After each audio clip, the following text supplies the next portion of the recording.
and very little solidarity as well. And this plays out in various ways. The first issue, I think, is to have an understanding of the historical moment in which we are living. It's the beginning of the 21st century, but it's also the end, or the beginning of the end, of a historical system which is capitalism. It's been around for 500 years.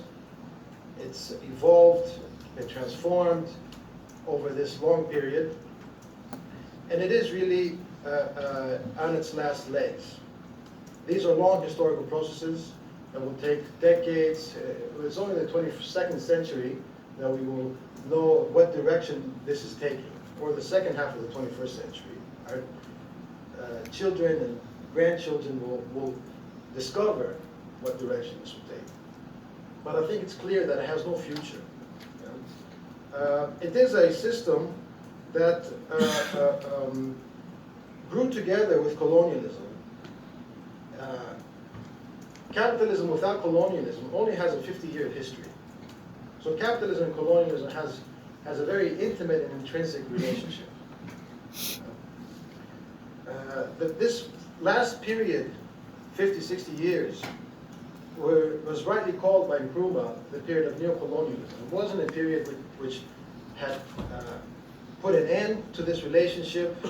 It was that period which had dealt some serious blows to imperialism, but had left much to be resolved, much unfinished business. The African experience in this, in reflecting Nkrumah's and the other thinkers that have been mentioned, had produced one of the greatest ideologies of the 20th century, which is Pan-Africanism. This has a very rare and unequaled critique of the relationship between race and capitalism. The fact that the notion of neocolonialism was not picked up by other continents or has much to do with the fact that there has been little appreciation of the relationship between capitalism, or not little, but the deeper intimacy of this relationship has not been pursued in other places. So the learning that could have occurred and still needs to occur is to take seriously Pan-Africanist thought on this relationship, pursue further this current phase of history, the neocolonial phase, and understand it as a neocolonial phase. Other countries are also, and other continents are also in this situation, even though it takes on diverse forms, and build upon this an understanding that national liberation is still on the cards. What Isa mentioned about the first period of the nationalist period and so forth, we are still in it. We're still in the period of neocolonialism, even though our movements and our intellectuals don't think in terms of national liberation. This has been lost. So that's one issue. On a practical level, there has been much going on in Africa which has not been recognized, and especially in this country and in this region. This region is quite different from other regions of Africa. It is a region that, by the nature of the colonialism that was installed here, settler type of colonialism, had to wage armed struggle for liberation. And this was a prolonged, protracted period of liberation. Over 30 years, there was a 30-year war that took over this southern part of the continent. The kind of nationalism this produced is also very different, or has different tendencies, and the politics it produced are quite different. At one level, the nationalists, the guerrilla armies, all took over the state, whether they won in the battlefield, whether they negotiated in Angola, Namibia, Zimbabwe, Mozambique.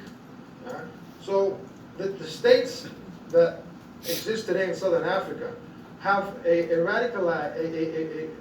nationalism and have military structures which have a nationalist ideology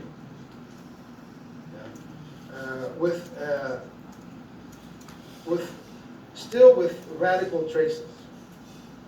This creates a type of fortress in Southern Africa. It's no surprise that Southern Africa has not been penetrated by NATO. North Africa, East Africa, West Africa, they have all been penetrated. This has not happened in Southern Africa. This is also the place where there's actually a mutual defense pact among the countries of the region. Nowadays, a mutual defense pact, only NATO has one. You might find other bilateral cases, Bolivia, Venezuela, and so forth. But as a multilateral defense pact, this is very much a Southern African case.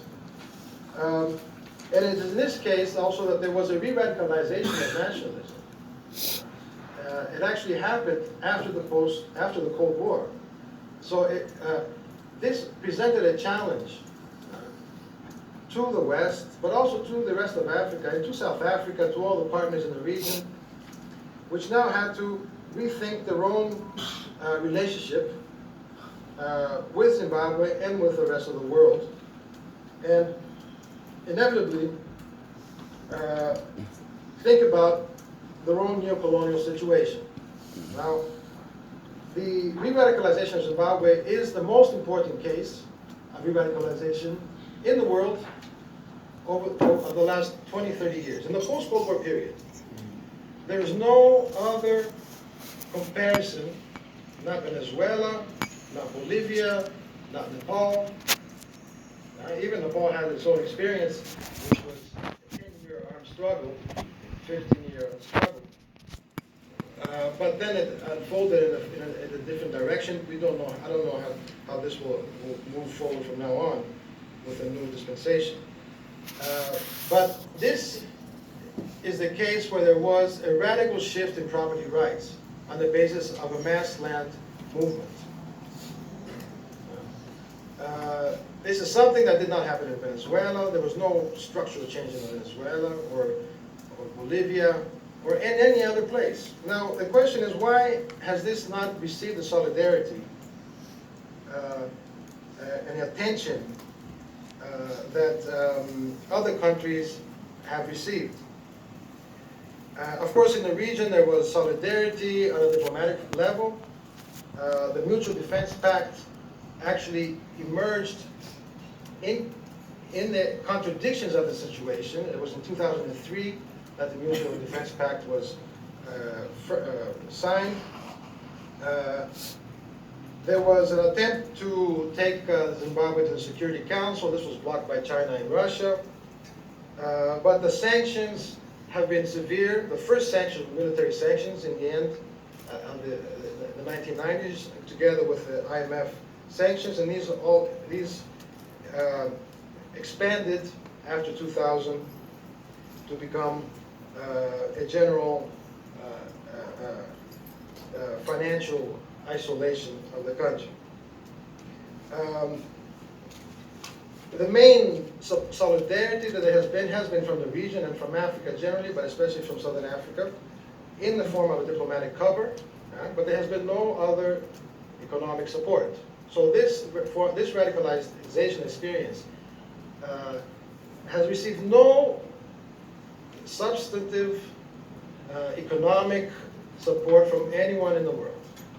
It has had to swim alone in a post-Cold War world.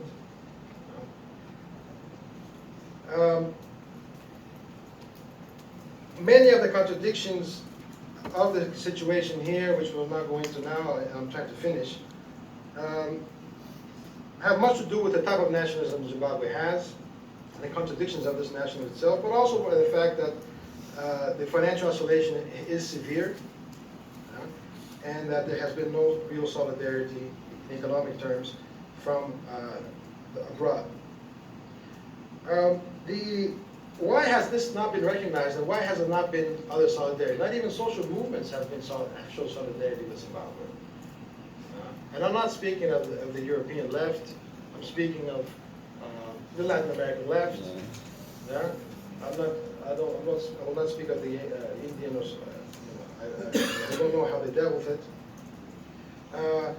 But it was clearly a challenge, for example, to the MST, which has championed itself as the leading peasant movement in the world, but does not have a national liberation ideology. It has an agroecological ideology. Mm-hmm. And this was really in conflict, or it became clearly a problem in understanding, wishing to engage, wishing to learn, and certainly the MST could have learned a lot from the Zimbabwe experience. Its analysis of world affairs, its ideological DNA, its analysis of the race situation. In Brazil, race is everything. Movements that do not understand race will never advance to any significant political result. And the MST is one of them itself. So if they had paid attention, they would have learned a lot from Africa, from this experience, and they would have enriched their own practice and their own analysis. So there has been really a void there. Also, intellectuals have also performed their own strike against Zimbabwe, with some few exceptions. But generally, there has been condemnation, a kind of a knee-jerk reaction to condemn, and not really take an interest in penetrating the contradictions, treating fairly the contradictions that Zimbabwe has. So I think this is one of the issues that, in any case, has motivated us to produce research in a tricontinental way. The two books that were published in this network, the Reclaiming the Land, Reclaiming the Nation, were all, 2005, 2011, were all based on this need to compare Zimbabwe to other places, bring the South together, to share their own experiences, and also understand Zimbabwe. So we published two books. One was on rural social movements, Reclaiming the Land. This was a natural effort coming from the Zimbabwe experience. And the second was Reclaiming the Nation. This also was about the new nationalisms, Venezuela and so forth. So on our part, we have tried to make this intelligible to the rest of the intellectual community, at least. In any case, going forward from here, I think there really needs to be a different approach to Africa from the social movements themselves. To know what we can expect from governments in any case, but also from intellectuals. There needs to be an engagement with the political thought that comes out of Africa. And also the political practice of the National Liberation Project here. There's much to learn from it, from the past and from the present. Thank you.